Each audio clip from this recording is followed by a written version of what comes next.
get this going, and up, whoop, whoop, whoop, whoop, whoop. There we go.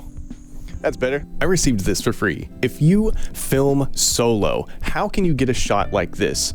A panning shot across the scene without losing you, your subject, the only subject in the scene. This is a really hard shot to pull off when you're filming yourself. This is impossible without adjusting my tripod head. Literally for years, I've been trying to solve for this issue. The solution, wrong way.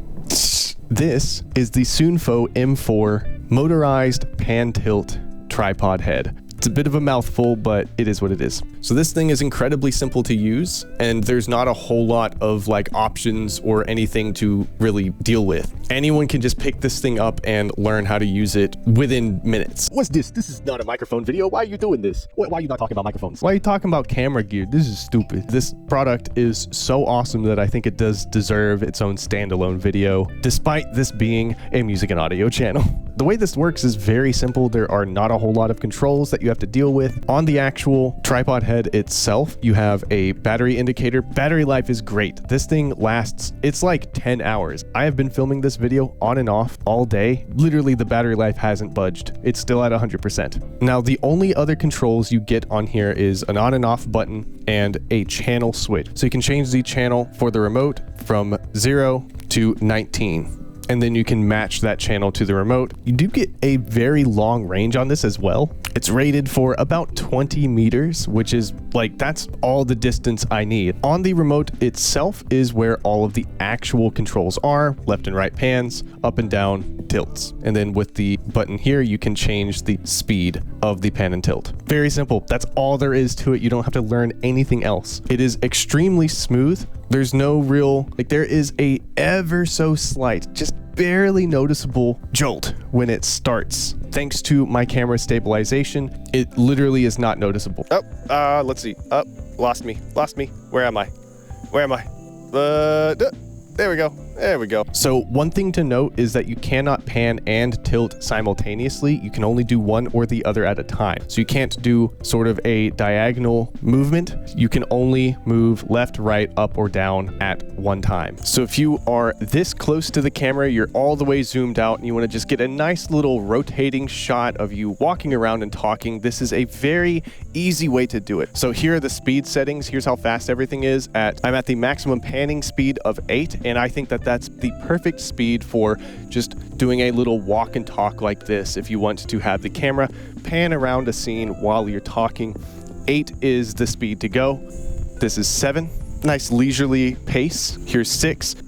This is a lot slower.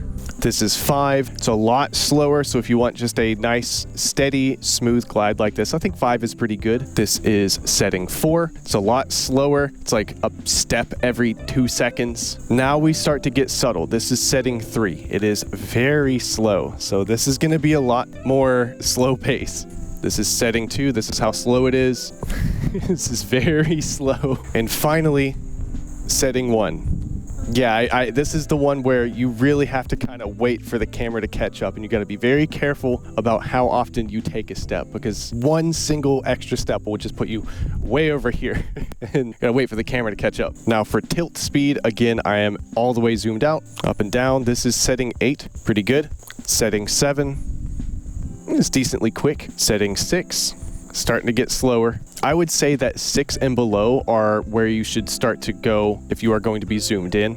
These small little adjustment speeds from 5 and below will be really beneficial when you're zoomed in. This is setting 3, setting 2, and setting 1. This is like barely noticeable. If you are at your maximum zoom, this is the setting you're going to want, because these tiny little adjustments are going to feel huge at, like, 500 millimeters. Now, let's talk about weight capacity. The camera I have on top of this is a Panasonic Lumix FC2500. It weighs about 1 kilogram with a handle grip and a mic on top. Now this, the Panasonic X2000, weighs about 2.26 kilograms, which is, yeah, that's kind of a lot. Let's put this on there and see how it handles it. I do in fact have kind of high hopes, so let's see.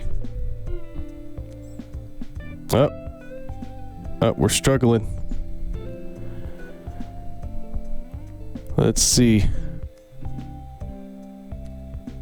Oh, yep, we're struggling a little bit. Come on, come on. Yeah, it is definitely weighed down by this. Ooh, you can hear the motor. Ooh, you can hear the motor. Let's try one more time with the center of gravity a little bit farther back.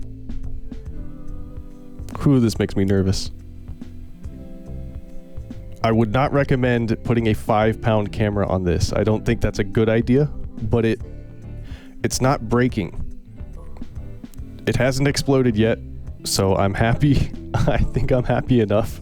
One thing that's extremely important in the way that this works is center of gravity. You are going to need to figure out where the proper center of gravity for this is. If you have it too far forward with too much weight forward on the tripod head, you will get some jitters in motion. Mainly when you tilt down, you're gonna get some jitters like that. Did you see that?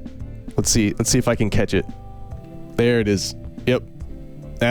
Yep, there he goes. And the way to fix that is just find the correct center of gravity where your camera needs to be in order to have proper weight distribution, and that will completely solve it. Included with this is everything you could possibly need. It comes with 3 different size quick release plates and all of the replacement hardware you could possibly need.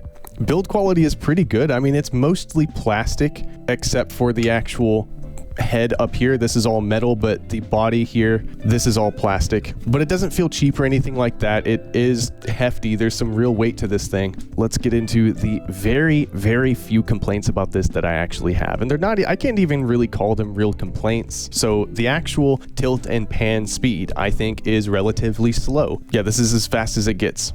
That's it. That's all you get. So I do wish that the highest speed was a little bit faster than this. I'm okay with 1 to 8. I wish it went to maybe 10 or 12 and gave me just a little bit more speed. Complaint number 2 is the fact that this thing only has a tripod quick release mount thread. I wish that this thing had a thread large enough to fit on just the actual base tripod itself. That way I don't have to rely on using the quick release plate on my tripod heads, give us a bigger thread here, and then give us an adapter for a smaller quick release plate thread. Just a thought. So yeah, this thing is awesome. It is actually making my life a whole lot easier. And honestly, this is just one of those things that once you get it, you feel spoiled to the point where I will never not have one from now on. Soonpho has done a great job here. This thing legit actually completely changes the way I approach filming myself just in general. They also have an automatic motion tracking model called the M6, which actually tracks your motion with an internal camera and does all of this movement on its own. If you're watching, let me review that M6. I'll be your best friend. If you, like me, make videos for a living, you are broke. You can't afford to hire a cameraman for every single video you want to do. It is absolutely invaluable to have a reliable cameraman who is always with you no matter what. This is Kevin, my unpaid intern. Definitely worth checking out. If you want to pick this up for yourself, I have an affiliate link in the description, or you can check out my other videos if this is not the one you want. I also post my original music on this channel and a bunch of other random stuff too, so like, subscribe, and comment, and see ya.